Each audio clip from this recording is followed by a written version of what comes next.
ડેડિયાપાડાના ધારાસભ્ય ચૈતરભાઈ વસાવાને લઈને આજના સૌથી મોટા સમાચાર। આ વિડીયો તમે પૂરો સાંભળતા જજો। ભાઈ, જો તમે ચૈતરભાઈ વસાવાને થોડો ઘણો સપોર્ટ કરતા હોય ને તો આ વિડીયો તો તમારે પૂરો સાંભળવો જ પડશે। વારંવાર ભાઈ ચૈતરભાઈ વસાવા સાથે જ કેમ આવું? શું ખરેખર ચૈતરભાઈ વસાવા કોઈ મોટો ગુંડો કે કોઈ મોટો ગુનેગાર છે? ભાઈ, આવી તો સજા ભાઈ કોઈ મોટો ગેંગસ્ટર હોય એને પણ નથી મળતી, આવું આદિવાસી સમાજના લોકો કહી રહ્યા છે। અમારા નેતા ભાઈ, તમે વિચાર કરો કે એક ધારાસભ્ય હોવા છતાં આટલી બધી વખત જેલમાં જાય। આ ભાઈ બીજું કોઈ પણ વ્યક્તિ નથી, આ એ જ ચૈતરભાઈ વસાવા છે, જે પોતાના સમાજ માટે, પોતાના સમાજના હક અને અધિકાર માટે જે લડત લડે છે, એ લડત વચ્ચે જ એમને જેલમાં ફસાવવામાં આવે છે। ભાઈ, તમે ચૈતરભાઈ વસાવાના સપોર્ટમાં ઘણા બધા વિડીયો જોયા હશે, ઘણા બધા લોકો ચૈતરભાઈ વસાવાને સપોર્ટ કરતા હોય। બધાએ લોકોનું કહેવું એવું છે કે ચૈતરભાઈ વસાવા એક સાચા માણસ છે, એમને ખોટી રીતે જેલમાં ફસાવવામાં આવે છે। શું ખરેખર ચૈતરભાઈ વસાવાને ખોટી રીતે જેલમાં ફસાવવામાં આવે છે? આજે ચૈતરભાઈ વસાવા ઉપર 15 થી 20 ગુનાઓ નોંધાયેલા છે।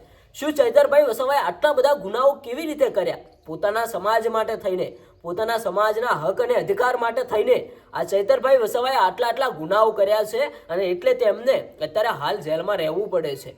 ચૈતરભાઈ વસાવાએ કોઈ વ્યક્તિનું મર્ડર નથી કર્યું, પણ ભાઈ ચૈતરભાઈ વસાવાના નાના ગુનાઓ તમે જોયું હશે કે થોડા ટાઈમ પહેલા સંજય વસાવા નામના વ્યક્તિને જે કાચનું છૂટું ગ્લાસ માર્યું, એમાં તો ભાઈ ચૈતરભાઈ વસાવાને 3 મહિના સુધી જેલમાં રહેવું પડ્યું હતું। ગુજરાત હાઈકોર્ટમાંથી એમને જામીન જ નહોતા મળતા ને। અને અત્યારે હાલ આ વખતે તમે જે ગુનો જોયો એમાં ભાઈ ચૈતરભાઈ વસાવાને 7 વર્ષની સજા ફટકારવામાં આવી। આમાં ચૈતરભાઈ વસાવાએ ગુનો શું કર્યો હતો? 2023ની અંદર ફોરેસ્ટ અધિકારી જોડે હાથાપાઈ, હવામાં ફાયરિંગ, આ બાબતે અત્યારે હાલ ચૈતરભાઈ વસાવાને 7 વર્ષ માટે જેલમાં ફસાવી દેવામાં આવ્યા છે। ભાઈ, તમે વિચાર તો કરો કે આ ચૈતરભાઈ વસાવા ઉપર ગુનાઓ કેવા છે। આવા નાના ગુનાઓની અંદર 7 વર્ષની સજા ફટકારવામાં આવે છે। પણ ભાઈ, કેમ ફટકારવામાં આવે છે?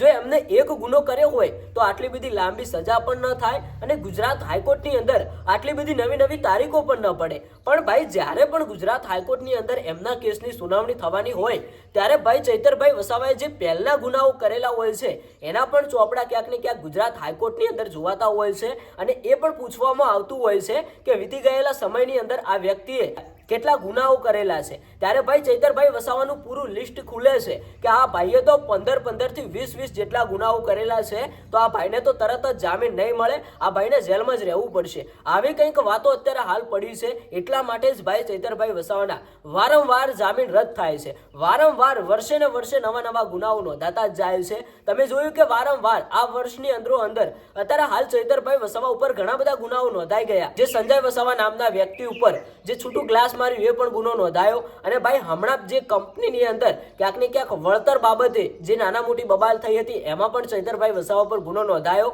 અને ભાઈ, આ 2023નો નવો ગુનો એ પણ આ વર્ષની અંદર આવી ગયો। એટલે ભાઈ, વર્ષની અંદર ચૈતરભાઈ વસાવા ઉપર ઘણા બધા ગુનાઓ નોંધાતા જ હોય છે। એમ કરીને ભાઈ વર્ષો વીતતા જાય છે અને ચૈતરભાઈ વસાવા ઉપર ગુનાઓ વધતા જ જાય છે। એટલે ભાઈ, આવનારા સમયની અંદર જ્યારે પણ ગુજરાત હાઈકોર્ટની અંદર એમની સુનાવણી હોય ત્યારે એમના જે જૂના કરેલા ગુનાઓ એમને નડે છે, એટલા માટે જ એમને ગુજરાત હાઈકોર્ટમાંથી જલ્દીથી જામીન નથી મળતા। ભાઈ, જો તમે 1-2 ગુનાઓ કર્યા હોય તો કોઈ પણ વ્યક્તિને લાગે કે આ વ્યક્તિ ગુનેગાર નથી, પણ અત્યારે હાલ ચૈતરભાઈ વસાવા ઉપર તો ભાઈ 15 થી 20 ગુનાઓ। હું પણ એવું નથી કહેતો કે ચૈતરભાઈ વસાવા મોટો ગુંડો અને ગુનેગાર, પણ અત્યારે હાલ જે પણ વ્યક્તિ ગુનો કરે એને ગુનેગાર કહેવાય છે, તમે બધા જાણો છો, અને એ વ્યક્તિને જેલમાં પણ જવું પડે છે। અત્યારે હાલ ચૈતરભાઈ વસાવા જેલમાં પુરાયેલા છે। જે બીજા કેદીઓનું જીવન છે એવું જીવન ચૈતરભાઈ વસાવાનું બની ગયું છે।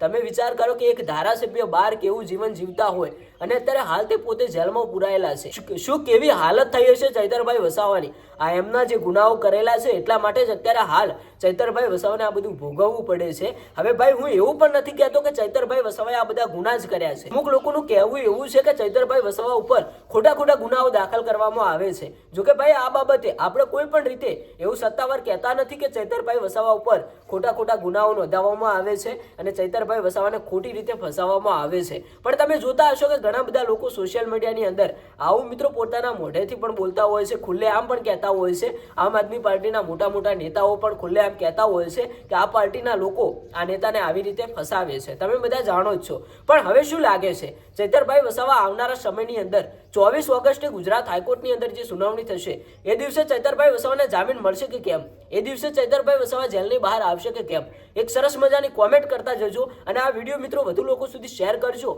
આવી છે ભાઈ કંઈક ચૈતરભાઈ વસાવાની વાતો, એટલા માટે જ એમને ગુજરાત હાઈકોર્ટમાંથી જામીન નથી મળતા. બસ એક સરસ મજાની કોમેન્ટ કરતા જજો.